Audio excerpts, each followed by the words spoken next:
So last video I started out with a silly song in my head. Got another silly song in my head, but this is kind of one I just made up.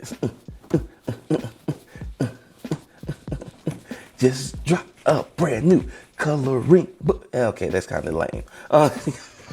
But I did drop a brand new coloring book. It is the Black Love Chronicles adult coloring book. It's available on Amazon. Do me a favor, y'all. Go get that. For real. Go get that.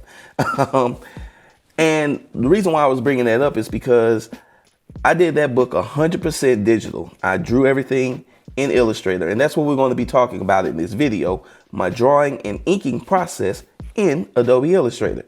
So let's not waste the time. Let's get right into it. Let's talk about it.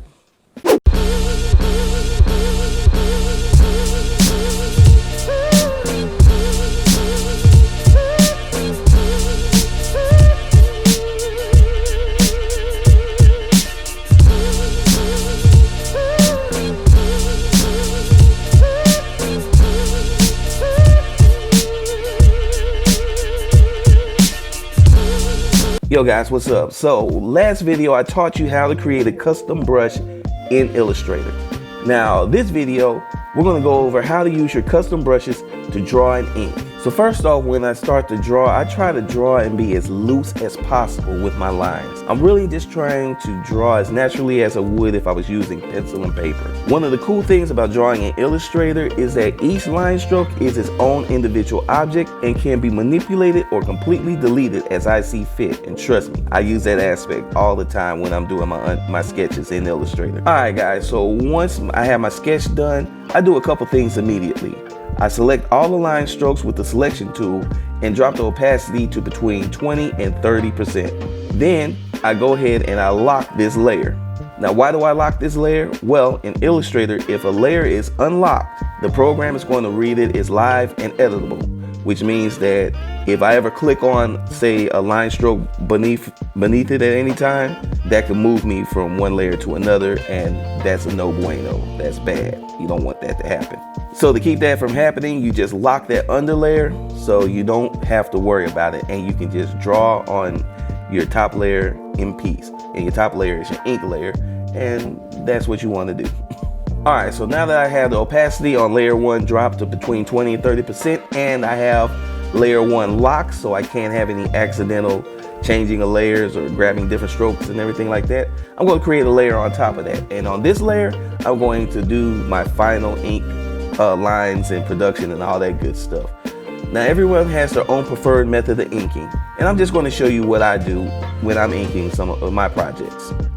Normally I start with the outside lines first. I raise the stroke from 1 point to 3 point or more, just depending on my mood, but normally 3 point is the most.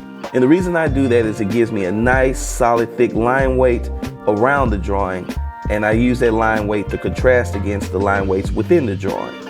Inside the drawing, my line weights can range from 0.25 to 2 points.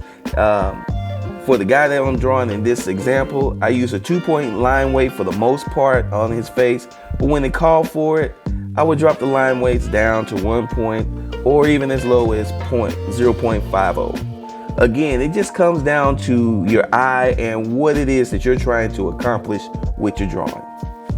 Now while I'm inking, I'm always looking at the whole drawing with a very critical eye, and I'm trying to decide where I may want to thicken a line or 5.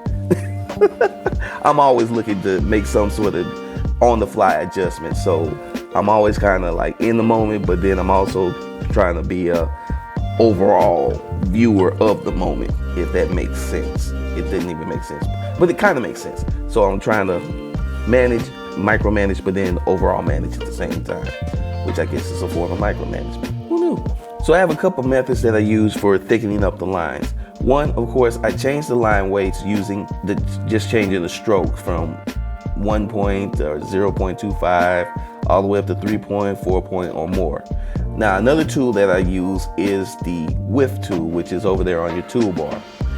This expands the line stroke, creating a cool thick to thin effect that I really love. Now I pick and choose what lines I want to expand, and the general rule of thumb is that you want to be thick around the lines that you want to use to show heft and weight on your subject. So for instance, a lot of times the bottom of the arm, I'll use the width tool to expand the line to get that thick and thin effect. That way it shows that it's a little bit more hefty, or some interior muscles I'll do it on. And wrinkles. I've been using it on wrinkles a lot, on clothing wrinkles, and that's really been a help for me as far as inking and making things look the way I need it to look. At the end of the day, it's really about how you're looking at the form and how you intend the light to hit it and how you're wanting to present your drawing. Once again, just things to keep in mind as you create. And you always want to be able to make those adjustments and make those micro changes on the fly. You never want to box yourself in. So let's talk about filling areas with black. You don't want to use your brush tool to do that. What you want to use is your pencil tool. Now, when you select your pencil tool, there's a bit of a process you got to go through before you can use it. What you want to do is, after you select it, drop down to the stroke option box right next to the fill. And what you want to do is you want to select the box with the red line through it. That means that whenever you use the pencil tool, it won't have any kind of a stroke around it. It'll just be transparent. Now, go to the area that you want to fill in with black, and you want to draw around that area with the pencil tool. Now, the thing you're going to notice is that the pencil tool is going to create this line that's going to be the color that corresponds to the identifying layer color of the layer that you're working on. This is very important, because if the colors don't match, you already know you're on the wrong layer. But if the colors match, you're on the right layer, and you're going to be a happy camper. Trust me, I've done this a million times, and I've been an unhappy camper on several occasions. All right, once it's closed off, mouse on over to the fill selection box in the My Swatches tab and select black. And just like that, the area you drew around is now filled with black. Keep that area selected and do the CMYK adjustment to 100%, and now you are good to go. One of the fun things that I tell everybody to do is don't be afraid to experiment, especially with the pencil tool. I've been noticing a lot of different things that you can use the pencil tool for. So just try filling in areas that may not have a line stroke around it. For me, I almost never draw in the eyes, for instance, because I do that all with the pencil tool. And when I was working on the Black Love Chronicles coloring book, that's available on Amazon, go get that copy. That's right, second plug. There would be some solid objects that I would specifically just draw using the pencil tool, and it made things so much easier. So at this point, we're pretty much finished inking. All you want to do now is hide that bottom layer and just check to make sure that you haven't missed any important lines, or maybe you see a need for some extra crosshatches somewhere, or maybe a area needs a little pop of black to pop it out. Just make sure you go over it one final time before closing out. But if everything is looking good, you see everything and it doesn't need any changes, just simply save it and your drawing is done. All right, guys, so that's how to draw and ink in Adobe Illustrator using your custom brushes. I hope you guys enjoyed the video, and if you did, please go ahead and give it the big thumbs up, share this all over the internet, and invite more people to come check us out here.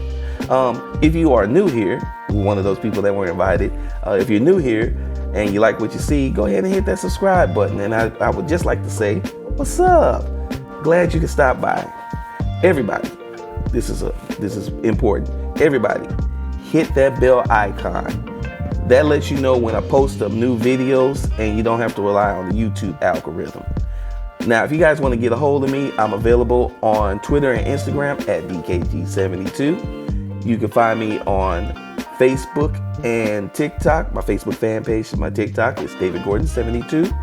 If you really like what you're seeing and you want to support the channel, I have a Patreon, DKG72 Comics, or you can also support by purchasing my graphic novels, coloring books, or prints, or original art.